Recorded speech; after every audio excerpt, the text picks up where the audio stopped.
Έχουμε τη χαρά και την τιμή να φιλοξενούμε τον κύριο Γιώργο Καλαμουτουσάκη. Κύριε Καλαμουτουσάκη, θα μου δώσετε μερικά δευτερόλεπτα για να διαβάσω ένα μέρος του βιογραφικού σας, ώστε να καταλάβουν και αυτοί που μας παρακολουθούν ποιον έχουμε καλέσει να μας μιλήσει και γιατί.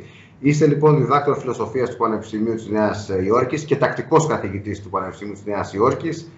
Διατελέσατε εκτελεστικός διευθυντής της American Express Bank της Νέας Υόρκης, διευθύνων σύμβουλος και σύμβουλος διευθυντής της στη Μέση Ανατολή, διευθύνων σύμβουλος στην Egyptian American Bank, διευθύνων σύμβουλος στην Τράπεζα Κρήτης στη δύσκολη εποχή της Τράπεζας Κρήτης και ήσταν και διευθυντής της Διευθύνσεως Μελετών της Τράπεζας Ελλάδος.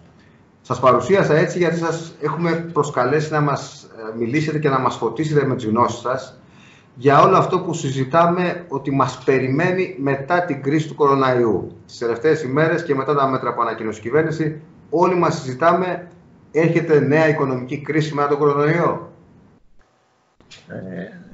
Σίγουρα έρχεται μια οικονομική ύφεση. Το εύρος και το βάθος της οποίας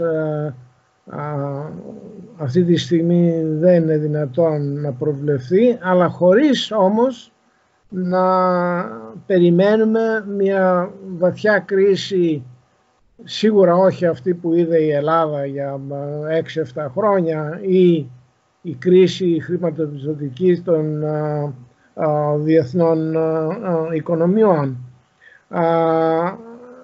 Όμως, εφόσον ξεπεράσουμε την κρίση του κορονοϊού, και εδώ πρέπει να σημειώσω ότι δεν υπάρχει φάρμακο, άρα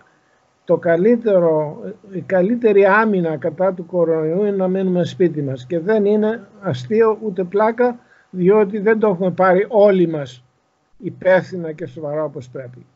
Να επανέλθουμε στα οικονομικά.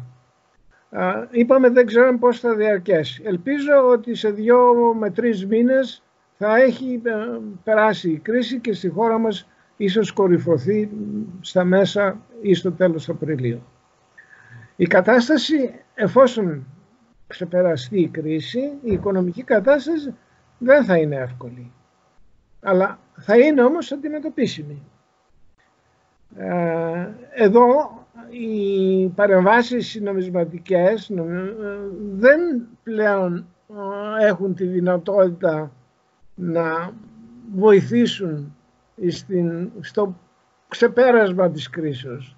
Εδώ πλέον είναι η παρέμβαση δημοσιονομική, είναι οι δαπάνες του δημοσίου.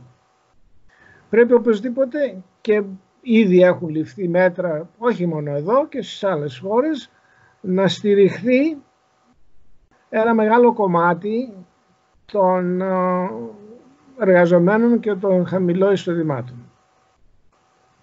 Διότι το πρόβλημα είναι και από πλευράς ζητήσεως, διότι όσο πέφτουν τα εισοδήματα τόσο λιγότερο έχει να ξοδέψει ο κόσμος, αλλά είναι και από πλευράς προσφοράς. Βλέπουμε σήμερα την πρώτη ύλη για τα προϊόντα προστασίας του κοινού, τα οποία η πρώτη ύλη έρχεται από την Κίνα. Ευτυχώς η Κίνα φαίνεται να έχει ξεπεράσει την κρίση της. Αλλά, εν πάση περιπτώσει, τα προβλήματα τα οικονομικά είναι και από πλευρά ζητήσεως και από πλευρά προσφοράς. Πολλά εργοστάσια, αν όχι όλα, θα κλείσουν. Το πώς θα κλείσουν θα είναι 3 εβδομάδες, 4 εβδομάδες, μπορεί και παραπάνω. Δεν μπορεί να είναι κανείς αυτή τη στιγμή σίγουρος ως προς τη διάρκεια της κρίσεως της ασθένειας αυτής. Στη χώρα μας δεν θα είναι η κρίση οικονομική στη χώρα μας αντίστοιχη με αυτή που πέρασε η Ελλάδα την περίοδο 2010-2015,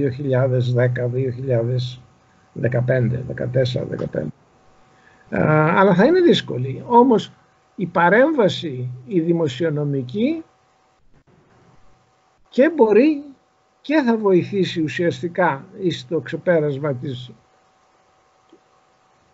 τυχόν βαθύτερης κρίσεως. Ακούμε διάφορα νούμερα και διάφορες εκτιμήσεις. Άκουσα κάπου σε κάποιο τηλεοπτικό σταθμό τον κύριο Βαρουφάκη να λέει ότι αν αυτή η κρίση του κορονοϊού διαρκέσει 2 μήνες, που είναι το καλό σενάριο, υπολόγισε ότι θα χάσουμε περίπου το 10% του ακαθάριστου εθνικού προϊόντος. Είναι έτσι, πρέπει να είμαστε ανήσυχοι για τέτοια νούμερα? Θα έλεγα γενικότερα ότι οι προβλέψεις του κυρίου Βαρουφάκη δεν έχουν ουσιαστική αντικειμενικότητα και είναι προϊόντα συναισθηματικής συμπεριφοράς. Αποκλείω 10% μείωση του εθνικού προϊόντος για 1 ή 2 τρίμηνα. Δεν θα έχουμε πτώση το δεύτερο τρίμηνο του 20 που θα ξεπεράσει το 2-2,5%. Κατά συνέπεια,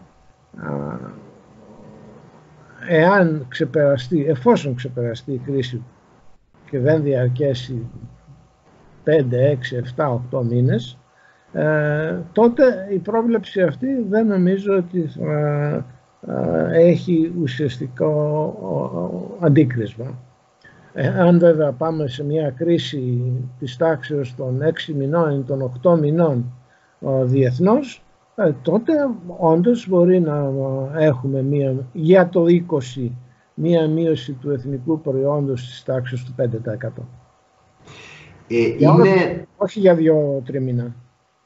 Είναι, πιστεύετε, θετικό ότι αυτό το πρόβλημα της οικονομικής κρίσης που βλέπουμε όλοι είναι ένα πρόβλημα που θα αντιμετωπίσουν όλες οι χώρες? Δεν είναι όπως η κρίση που περάσαμε, που ήμασταν μόνοι μας εναντίον όλων. Δηλαδή, κάπου τα βάρη αλλά και οι λύσεις που θα δοθούν θα πρέπει να τους περιλαμβάνουν όλους για να ξεπεραστεί αυτή η κρίση σε παγκόσμιο επίπεδο εννοώ.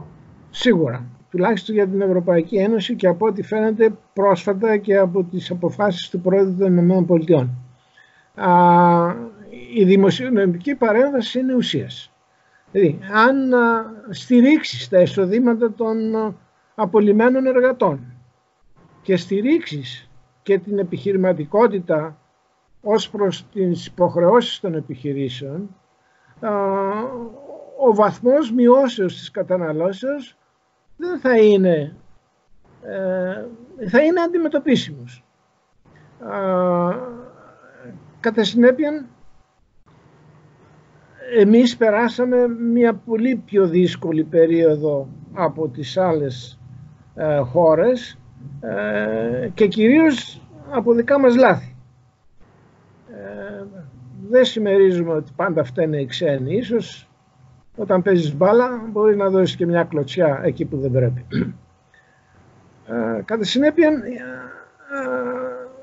τα κρίσιμα θα είναι τους επόμενους 2 μήνες, ευελπιστώ, και εφόσον υπάρχει κορύφωση, με παράδειγμα την Κίνα. Στην Κίνα κράτησε 3, 3,5, 4 μήνες, αλλά τείνει, τουλάχιστον έτσι φαίνεται, να ξεπεραστεί. Βέβαια η Ιταλία και η Ισπανία έχουν πολύ χειρότερα αποτελέσματα για την περίοδο και το μέγεθος του πληθυσμού, συγκρίνοντάς τους με την Κίνα. Η Κίνα είχε 3.500 νεκρούς σε 1,5 δισεκατομμύριο πληθυσμό και οι Ιταλοί έχουν ξεπεράσει τα 2.500 σε πληθυσμό 60 εκατομμυρίων. Ίσως οι Ιταλοί δεν πήραν τα ενδεδειγμένα μέτρα έγκαιρα. Εκεί πιστεύω ότι εμείς έχουμε ένα αβαντάζ, ότι τούτη η χώρα πήρε τα μέτρα, τα ενδεδειγμένα μέτρα πολύ πιο έγκαιρα από ότι είτε η Ιταλία είτε η Ισπανία.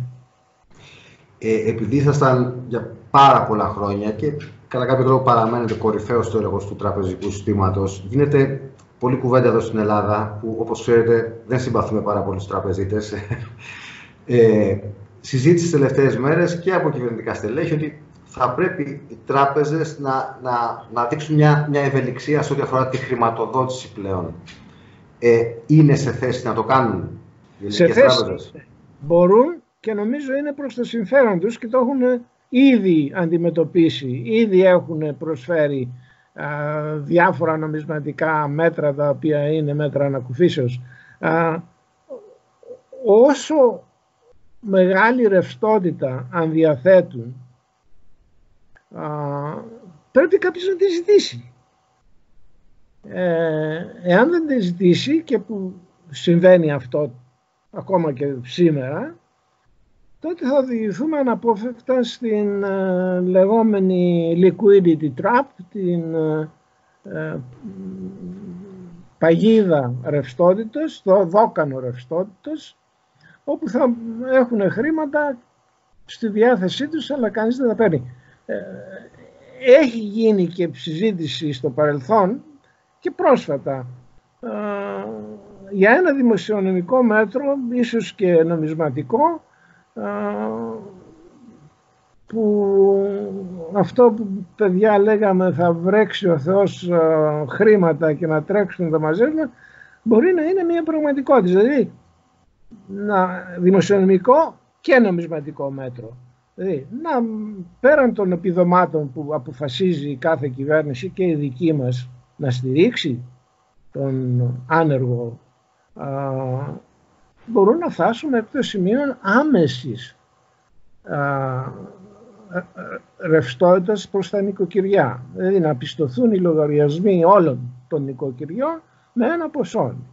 Στις ΗΠΑ συζητείται το χιλιάρικο, αλλά οι αποφάσεις δεν παίρνονται από τον πρόεδρο των ΗΠΑ, παίρνονται για τα δημοσιονομικά από τη Βουλή. Η Βουλή πρέπει να το προτείνει.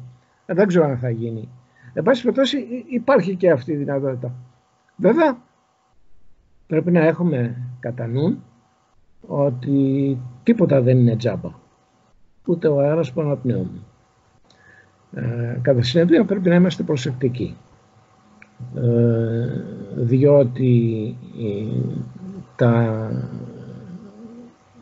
αποτελέσματα της όποιας δημοσιονομικής παρεμβάσεως θα τα δούμε μετά από 6 μήνες έως και 1 χρόνο. Δεν θέλουμε λοιπόν να φτάσουμε στο σημείο όπου θα ανατραπεί το καθεστώς της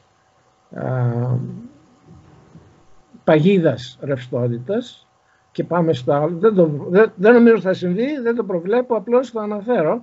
Να πάμε στην άλλη πλευρά του πληθωρισμού, αν και τώρα και οι τράπεζες και οι κυβερνήσεις ίσως προσεύχονται να έχουμε μεγαλύτερο πληθωρισμό.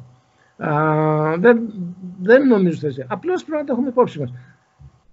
Και φαντάζομαι θα διαρωτάστε κι εσείς τι σχέση έχουν για τα επιτόκια με τα spreads.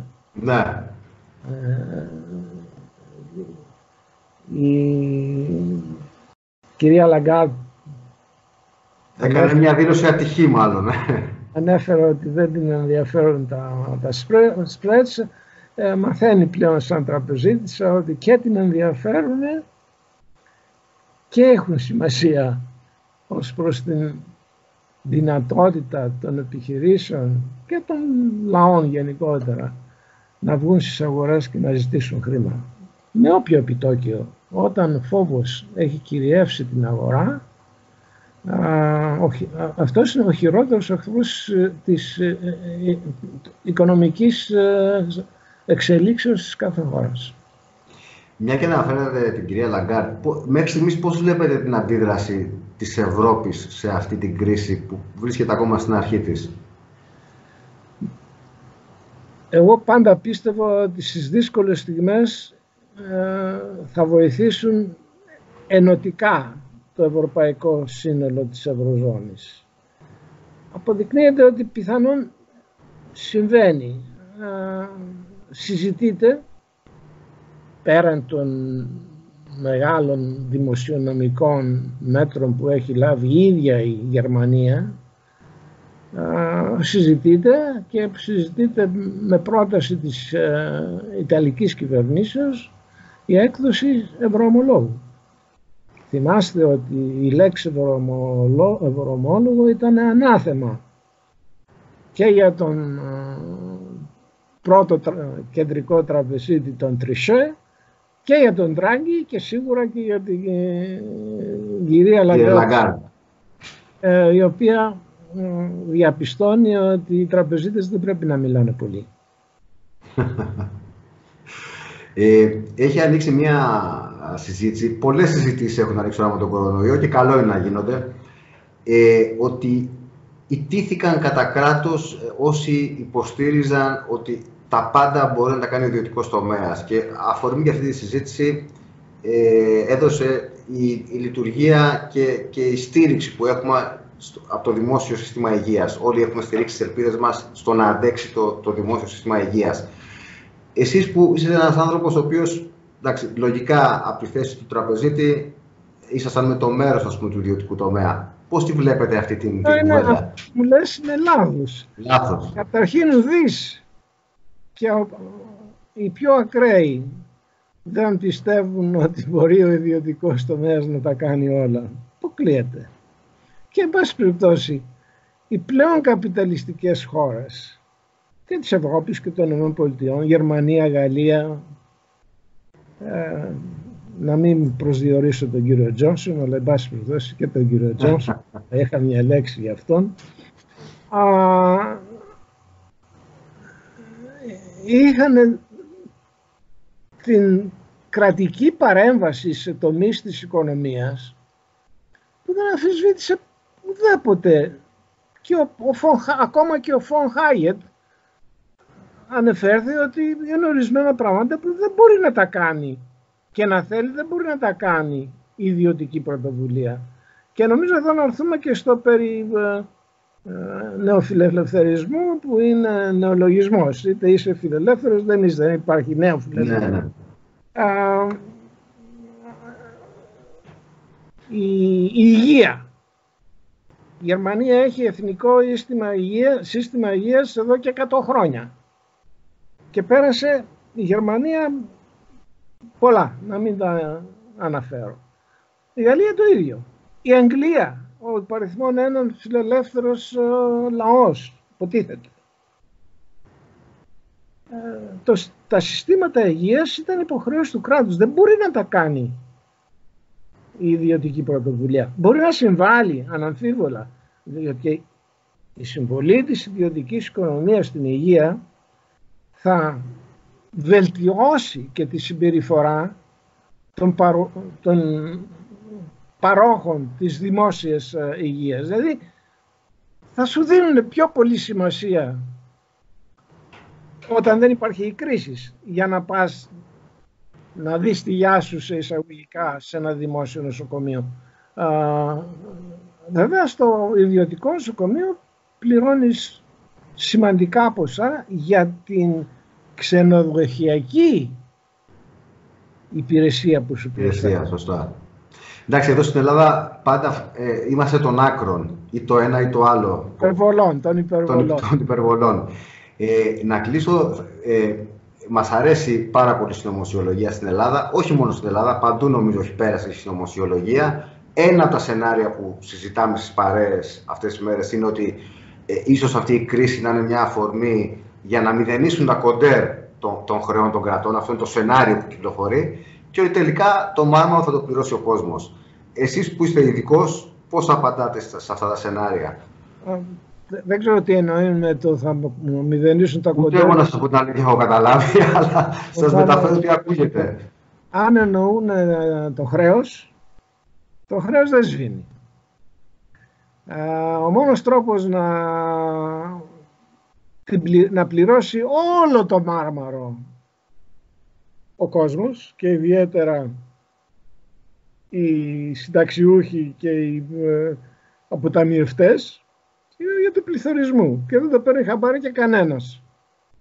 Ίσως αυτό που προσπαθούσαν να κάνουν στην Τράπεζα της Ελλάδος εξελίχθη ως σκληρός φιλελεύθερος, πράγμα που δεν ισχύει, διότι την εκπαίδευση δεν μπορεί να την αναλάβει οποιοσδήποτε τρίτος Θα πρέπει να είναι συμμετοχή του δημοσίου. Έχει την υποχρέωση να μορφώσει τον κόσμο, κάθε κράτος. Η συμβίωση επομένως του δημόσιου και του ιδιωτικού τομέα είναι το σημαντικότερο.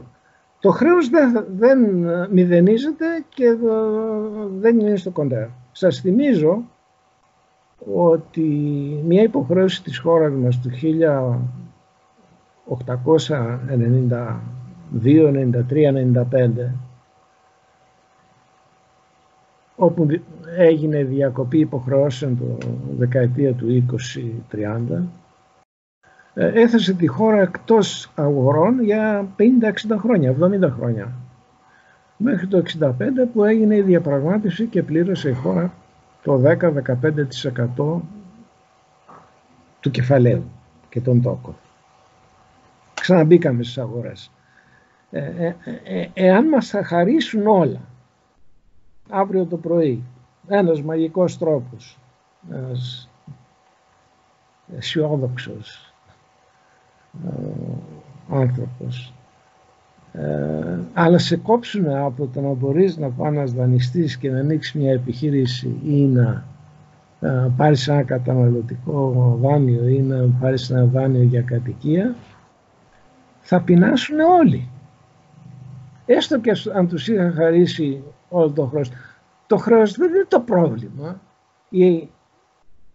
Ο τρόπος με τον οποίο αποπληρώνεται πρέπει να είναι τέτοιος που να μπορεί ο άνθρωπος, ο οικογενειάρχης, να δίνει τη δόση του.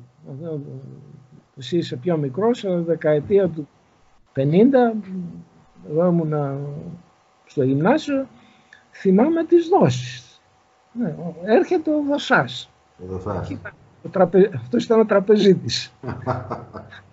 Κατά συνέπεια και θα πληρώσουμε το χρέος, αλλά πρέπει να είμαστε προσεκτικοί. Να μην πάμε σε τεράστια ελλείμματα. Τώρα ναι, θα γίνουν ελλείμματα. Αναμφίβολα θα γίνουν και μεγάλα ίσως. Αλλά δεν μπορούν να διαιωνίζονται στο χρόνο. Ο δυναμισμός, η δυναμική μάλλον των ελλειμμάτων πρέπει να σταματήσει. Κύριε Καλαμουτσάκη, σας ευχαριστούμε πάρα πολύ.